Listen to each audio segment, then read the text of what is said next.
Good morning and thank you for joining us this Tuesday, the 15th of November. I'm Sophia Mavridis, a market analyst with Bell Direct.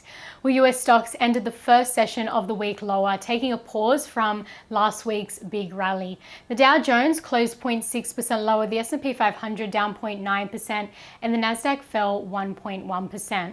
Now, the Fed Governor Christopher Waller suggested at a conference in Sydney yesterday that the market may have overreacted to last week's CPI reading, and he said that policymakers still have a ways to go before the hiking cycle comes to an end. And European equities closed flat overnight, with the Stoxx 600 up just 0.1% after struggling to break away from the flat line throughout the session. Now, as for what to watch today, locally the Australian market is set to open lower. The SPI futures are suggesting a fall of 0.52% at the open this morning. In economic data today at 11:30 a.m. Australian Eastern Daylight Time, the RBA will release its minutes for its November meeting. Now, this won't have much influence over markets. However, it will provide us insights into the meeting when the central bank raised the cash rate to 2.85%, marking its 7th straight rate hike.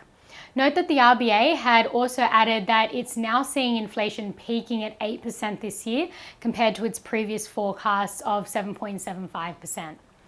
Now, as for some share price movements to keep watch of today, Incitec Pivot, IPL, and United Malt Group, UMG, are both set to release their earnings results today.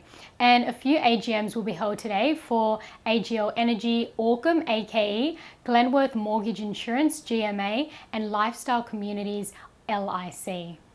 And NAB is set to go ex-dividend today, so this may see its share price fall as investors take their profits.